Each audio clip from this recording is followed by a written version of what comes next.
France Europe মহাদেশের অন্তর্গত সমৃদ্ধ ইতিহাস, রুচিশীল খাদ্যাভ্যাস, বর্ণাঢ্য সংস্কৃতি এবং রাজনৈতিকভাবে গুরুত্বপূর্ণ একটি দেশ। আটলান্টিক মহাসাগর, ভূমধ্য সাগর ও আল্পস পর্বতমালায় ঘেরা এই অঞ্চলটি বিশ্বের অন্যতম প্রাচীন রাষ্ট্র। ইউরোপের শিল্প, সাহিত্য ও অর্থনীতিতে দেশটি মধ্যযুগ থেকে প্রভাব রেখে চলেছে। আজকে আমরা ফ্রান্স সম্পর্কে নানা জানা অজানা তথ্যই জানব।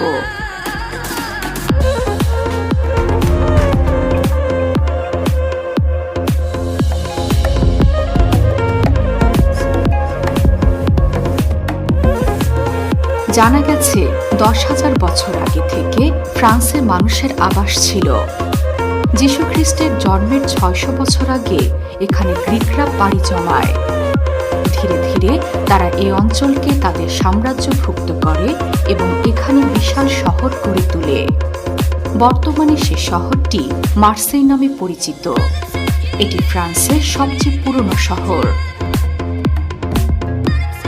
খ্রিস্টপূর্ব প্রথম শতকে রোমানরা এই অঞ্চল দখল করে নেয় এবং পরবর্তী 500 বছর দেশটি নিজেদের করায়ত্তে রাখে। রোমান সাম্রাজ্যের পতন হলে স্থানীয় গোত্রদের একত্র করে 5ম শতকে দ্য ফ্রান্স রাজবংশ এই অঞ্চল শাসন শুরু করে। ফ্রান্স রাজবংশের নাম অনুসারে তাদের অধীনস্থ এলাকার নাম করা হয় ফ্রান্স বা ফ্রান্সদের এলাকা। 768 খ্রিস্টাব্দে ফ্রান্সের মসনদে আরোহণ করেন কার্লোম্যান। তিনি পিপিন তৃতীয়র ছোট ছেলে এবং শার্লেমেনের ভাই ছিলেন। কার্লোম্যান বাবার অনুরোধে সিংহাসন অধিগ্রহণ করেন। পরবর্তীতে 800 খ্রিস্টাব্দে শার্লেমেন স্বয়ং ফ্রান্স শাসন শুরু করেন। বিজেতা হিসেবে তার বংশের পক্ষ থেকে তিনি তার জীবদ্দশায় অনেক দেশই শাসন করেছেন। তাকে ব্রিটিশরা প্রথম চার্লস নামে ডাকত। একসময় তিনি রোমানদের দৈব শাসক নামেও পরিচিত ছিলেন। শার্লেমেন ফ্রান্স সাম্রাজ্যের প্রসার ঘটান এবং এক সুবিশাল এলাকায় নিজের প্রভাব বিস্তার করেন। তার সময়ে ইউরোপের অন্যতম প্রধান শক্তি হয়ে ওঠে ফ্রান্স রাজবংশ এবং তাদের অধীনস্থ এলাকাগুলো। এরপর রাজা প্রথম লুই থেকে শুরু করে ইউডিস, দ্বিতীয় জন, চতুর্থ হেনরি এবং ষোড়শ লুই পর্যন্ত পরবর্তী 1000 বছর বিভিন্ন শাসক ফ্রান্স শাসন করেছেন। 1789 সালে রাজা ষোড়শ লুইয়ের শাসনের শেষ দিকে তার অর্থনৈতিক ভুল সিদ্ধান্ত, তার স্ত্রী মারি আন্তোয়েনেতের জমকালো জীবনযাপনের খরচা এবং তৎকালীন ফ্রেঞ্চ ধনিক গোষ্ঠীর প্রতি রাজবংশের একপেশে আচরণ জনগণের ক্ষোভের কারণ হয়। সে সময় ফ্রান্সের সমাজ ব্যবস্থা ধর্মযাজক, ধনিক গোষ্ঠী এবং সাধারণ মানুষ এই 3 ভাগে বিভক্ত ছিল। সামাজিক অবস্থান এবং সুযোগ সুবিধার ক্ষেত্রে বৈষম্য ছিল নিত্য নৈমিত্তিক ব্যাপার। সুযোগ সুবিধা যা ছিল তা ধর্মযাজকেরা এবং ধনিক গোষ্ঠী পেতেন। অথচ জনসংখ্যার দিক থেকে থার্ড এস্টেট বা মধ্যবিত্তরাই ফ্রান্সের সর্বাধিক, প্রায় 98%। দুর্নীতির কারণে একসময় রাষ্ট্রায়ত্ত গোদামঘরগুলো ফাঁকা হতে শুরু করে। অত্যাচার এবং শস্য উৎপাদনের উপর কড়া কর আরোপের কারণে বেশ কয়েক বছর ধরে শস্য উৎপাদন কমে যায়। এতে দেশে দুর্ভিক্ষ দেখা দেয় এবং জনরোষ বাড়তে থাকে। ষোড়শ লুই বিদেশে পালিয়ে যান, তবে শেষ রক্ষা হয়নি। অনেকগুলো ঘটনা একের পর এক ঘটতে থাকে। 1789 থেকে 1791 সালের মধ্যে রাজা ষোড়শ লুই ভার্সাই কনভেনশন ডাকেন। সেখানে তৃতীয় শ্রেণীর মধ্যে বৈষম্য থাকবে না বলে অঙ্গীকার করা হয়। একে টেনিস কোর্টের শপথ বলে। তবে বাস্তবে তা ঘটেনি। ফ্রান্সের ইতিহাসের সবচেয়ে আলোচিত দুর্গ বাস্তিলের দেয়াল ভেঙে একসময় বিক্ষোভকারীরা ভেতরে প্রবেশ করে। 1792 সালে ফ্রেঞ্চ রেভলিউশনের চূড়ান্ত পর্যায়ে জনগণের প্রতিবাদের মুখে রাজতন্ত্রের পতন ঘটে। গিলোটিনের মাধ্যমে ষোড়শ লুই এবং তার স্ত্রীর শিরচ্ছেদ করা হয়।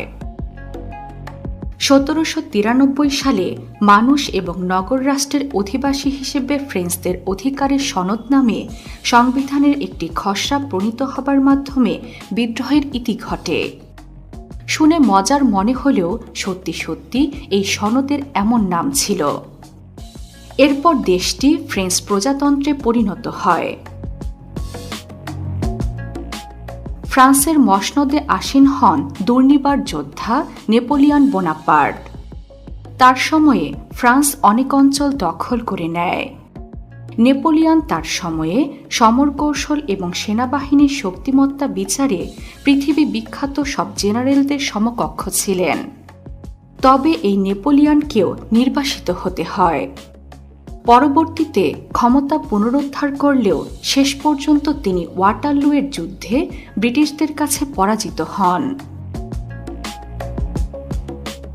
যুদ্ধ বিগ্রহ এবং ফ্রান্সের রক্তক্ষয়ী সংঘর্ষ এখানেই শেষ হয়নি। বিংশ শতকে দুটি বিশ্বযুদ্ধে জার্মানি ফ্রান্স আক্রমণ করে। 1914 সালে প্রথমবারের মতো জার্মানরা দখল করে নেয় দেশটি। যুদ্ধে জার্মানির পরাজয় ঘটলে ফ্রান্স মুক্ত হয়। 1940 সালে দ্বিতীয়বারের মতো হিটলার বাহিনী ফ্রান্স দখল করে নেয়। 1945 সালে মিত্রবাহিনীর আক্রমণের মুখে পিছু হটে নাৎজি জার্মানরা। দ্বিতীয় বিশ্বযুদ্ধের পর প্রভাবশালী নেতা এবং সামরিক কর্মকর্তা চার্লস দে গল ফ্রান্সের প্রেসিডেন্ট হন। তিনি দেশটিকে নতুনভাবে গড়ে তোলায় মনোনিবেশ করেন। এই মহান নেতা সংবিধান নতুনভাবে রচনা করতে ভূমিকা রাখেন ও ফ্রান্সকে গণতান্ত্রিক ও ধর্মনিরপেক্ষ রাষ্ট্র ঘোষণা করেন।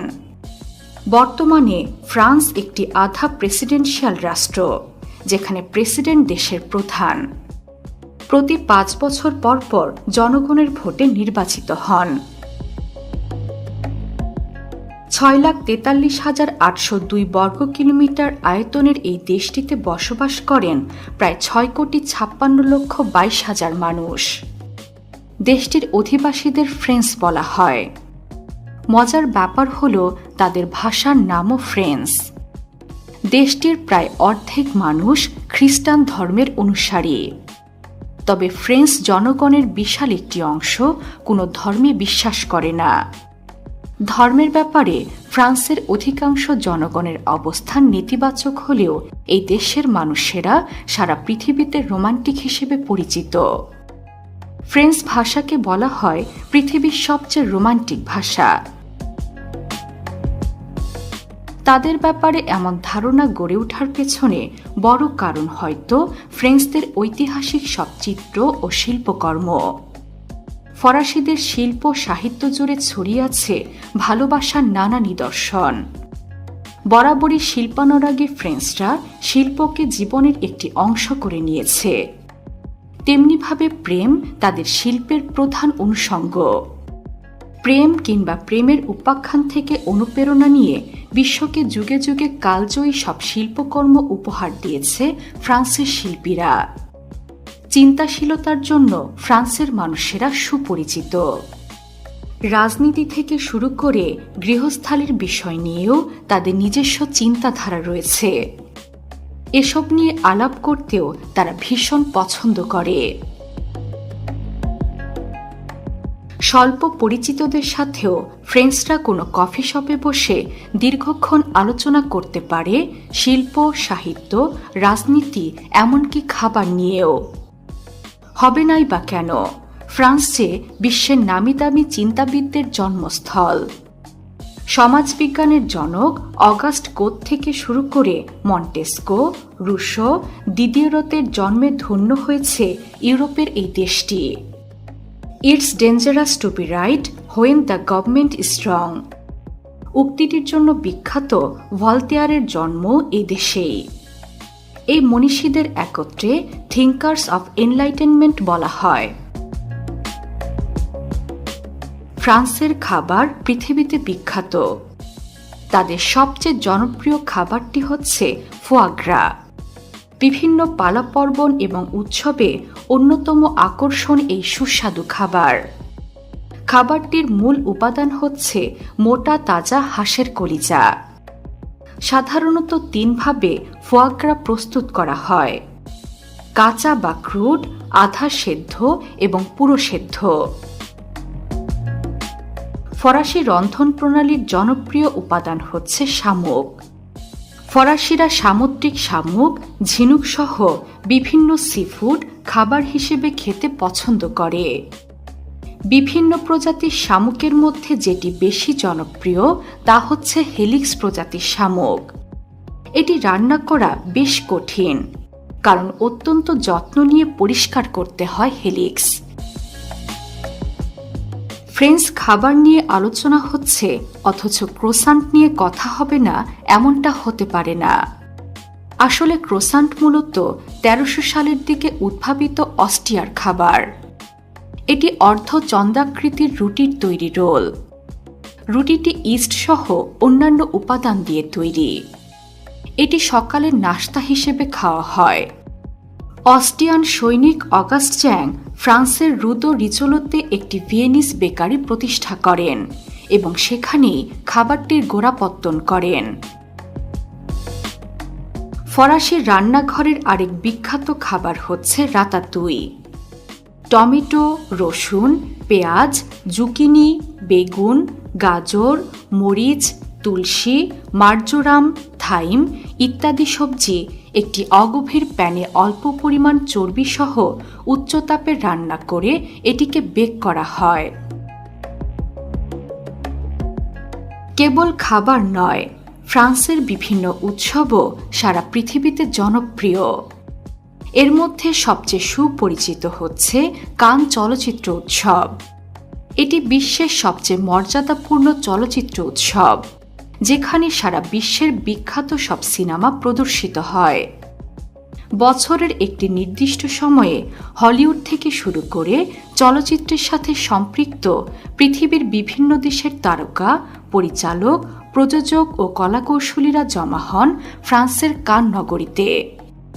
যদিও উৎসবস্থলে কেবলমাত্র আমন্ত্রিত অতিথিরাই প্রবেশ করতে পারেন, কিন্তু একে ঘিরে পুরো শহর জুড়েই থাকে আনন্দমুখর পরিবেশ। ফ্রান্সের আরেক জনপ্রিয় উৎসব হচ্ছে বাস্তিল উৎসব। ফ্রেঞ্চ রেভলিউশনের সময় যে বাস্তিল দুর্গের প্রাচীর ধ্বংস হয়েছিল, প্রতি বছর 14 জুলাই ফ্রেঞ্চরা ঘটনাটি স্মরণ করে। সেদিনই উৎসবটি পালন করা হয় ফ্রান্সের গণতন্ত্রের জন্মদিন হিসেবে। এই দিন সারা দেশে ছুটি থাকে। আয়োজন করা হয় বিশাল পার্টির এবং সামরিক কুচকাওয়াজের। আকাশ জুড়ে ফুটতে থাকে আতশবাজি। বিশেষ করে আইফেল টাওয়ারের রং বেরঙের আতশবাজি এই উৎসবের মূল আকর্ষণ। একই রকম অতুলনীয় অভিজ্ঞতা পাওয়া যায় নিস কার্নিভালে। এটি ফ্রান্সের নিস শহরে অনুষ্ঠিত অন্যতম জনপ্রিয় কার্নিভাল। উৎসবের প্রথম দিন থেকে এখানে আয়োজিত হয় প্যারেড এবং আতশবাজির খেলা। তার সাথে ফ্রেঞ্চ মিউজিক আর নাচ মিলিয়ে একটি অসাধারণ আনন্দের মিলন মেলা। প্রতি বছর নিস কার্নিভালে যোগ দিতে হাজারো পর্যটক জমা হন ফ্রান্সে। তবে পর্যটকদের জন্য ফ্রান্সের ভ্রমণস্থানও রয়েছে অসংখ্য। স্থাপত্য শিল্পের জন্য অনন্য এই দেশটির আলোচনা হলেই সবার চোখে ভেসে ওঠে আইফেল টাওয়ারের কথা। ফ্রান্সের রাজধানী প্যারিসের প্রতীকে পরিণত হওয়া এই টাওয়ারটি 1889 সালে উদ্বোধন করা হয়। ইঞ্জিনিয়ার গুস্তাভ আইফেলের নকশায় 276 মিটার উঁচু এই কাঠামোটি পরিষ্কার দিনে প্রায় 70 কিলোমিটার দূর থেকেও দেখা যায়। আয়রন লেডি ডাকনামের টাওয়ারটি বিশ্বের অন্যতম সুপরিচিত কাঠামো। ফ্রান্সের বিশ্বব্যাপী সুপরিচিত আরেক ভ্রমণস্থান হচ্ছে লুভ মিউজিয়াম বা দ্য লুভ। সাবেক রাজকীয় একটি দুর্গে গড়ে ওঠা এই জাদুঘরে রয়েছে পৃথিবীর সবচেয়ে বিখ্যাত চিত্রকর্ম মোনালিসা। লিওনার্দো দা ভিঞ্চির আঁকা এই মাস্টারপিসটি দেখার জন্য প্রতি বছর হাজারো মানুষ এই জাদুঘরে আসেন। শুধু তাই নয়, প্রাচীন থেকে আধুনিক মিলিয়ে লুভ মিউজিয়ামে ৩৫,০০০-এর মতো শিল্পকর্ম আছে, যা একদিনে তো দূরে থাকুক, এক সপ্তাহেও দেখে শেষ করা সম্ভব নয়। ফ্রান্সের আরেক বিশাল এবং জাঁকজমকপূর্ণ স্থাপত্য হচ্ছে স্যাতু দে ভার্সাই। এটি একটি রাজকীয় দরবার স্থল, যা প্রায় ৩৬০ বছর আগে নির্মিত। বিশাল এই স্থাপত্যে ফ্রান্সের রাজকীয় আমলের সুরুচি, ঐতিহ্য ও সম্পদের প্রকাশ ঘটেছে। এর প্রধান আকর্ষণ হচ্ছে হাজারো কাচের টুকরোয় তৈরি শীষমহল, যেখানে সূর্যের আলো প্রতিফলিত হয়ে চোখ ধাঁধানো দৃশ্যের অবতারণা করে। এই বিশাল স্থাপত্যে আরও রয়েছে ৮০০ হেক্টর জমির উপর গড়ে তোলা পার্ক। অপূর্ব সুন্দর এই পার্ক সাজানো হয়েছে জলাশয়, বৈচিত্র্যময় ফুলের গাছ, মনোমুগ্ধকর ফোয়ারা আর অসংখ্য মূর্তি দিয়ে। সব মিলিয়ে এই স্যাতু দে ভার্সাই ফ্রান্সের সেরা স্থাপত্যকর্মের একটি। ফ্রান্সের স্থাপত্য দর্শন অসম্পূর্ণ রয়ে যাবে যদি কেউ নটরডেম ক্যাথেড্রাল না দেখে। গত ৮০০ বছর ধরে এই ক্যাথেড্রালটি ফ্রান্সের সবচেয়ে সুন্দর উপাসনালয়ের মর্যাদায় ভূষিত। ৬৯ মিটার উঁচু বিশাল এই ক্যাথেড্রালটির জানালাগুলো অসম্ভব সুন্দর। পুরো উপাসনালয় জুড়ে ছড়িয়ে রয়েছে বাইবেলে বর্ণিত নানা গল্পের উপর ভিত্তি করে বিভিন্ন শিল্পকর্ম। এমনই সুন্দর আরেক উপাসনালয় রয়েছে ভূমধ্যসাগরের মাঝখানে হঠাৎ করে দেখা দেওয়া এক দ্বীপে, মো সেন্ট মাইকেল অ্যাবি। সমুদ্র পৃষ্ঠ থেকে গড়ে ৮০ মিটার উঁচু দ্বীপের উপরে দেয়ালে ঘেরা মধ্যযুগীয় নকশায় তৈরি এই অ্যাবি সমুদ্রের যে কোনো স্থান থেকেই সারিয়াল বলে মনে হয়।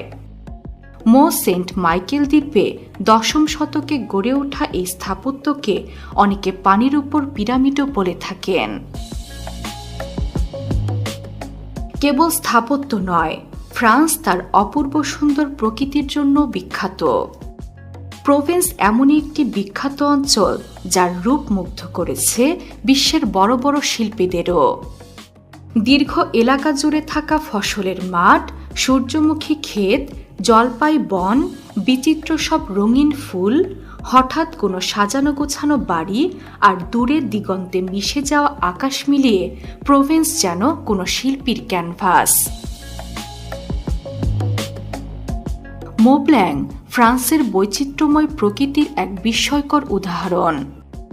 মোব্ল্যাং নামটির অর্থ মাউন্ট হোয়াইট বা সাদা পর্বত। সারা বছর বরফে ঢাকা থাকে বলে এর এমন নাম। সমুদ্র পৃষ্ঠ থেকে এর উচ্চতা প্রায় ৪,৮০০ মিটার। এটি আল্পস পর্বতমালার উচ্চতম পর্বত। মোব্ল্যাং পৃথিবীর অন্যতম বিপজ্জনক স্থান হলেও রোমাঞ্চকর বটে।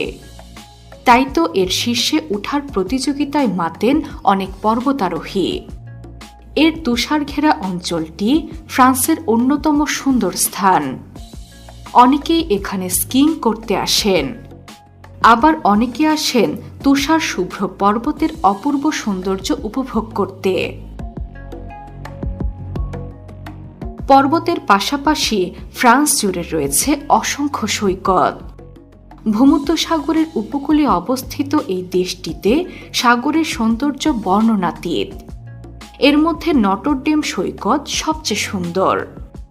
পোর্কেরোজ দ্বীপের এই সি বিচটি ২০১৫ সালে ইউরোপের সবচেয়ে সুন্দর সমুদ্র সৈকত নির্বাচিত হয়েছিল। পাইন বন আর ঝকঝকে বালু নটরডেম বিচকে করে তুলেছে মনোমুগ্ধকর। সব মিলিয়ে ফ্রান্স একটি অপূর্ব সুন্দর দেশ। এর ইতিহাস যেমন সমৃদ্ধ, তেমনি সংস্কৃতি, শিল্প ও সৌন্দর্য অনন্য। দেশটি এমনই সংস্কৃতিমনা থাকুক চিরকাল, বিশ্ববাসীর এটিই কামনা। বিশ্বের নানা প্রান্তে ছড়িয়ে থাকা এমন জানা অজানা তথ্য জানতে সাবস্ক্রাইব করুন বিশ্বপ্রান্তরে।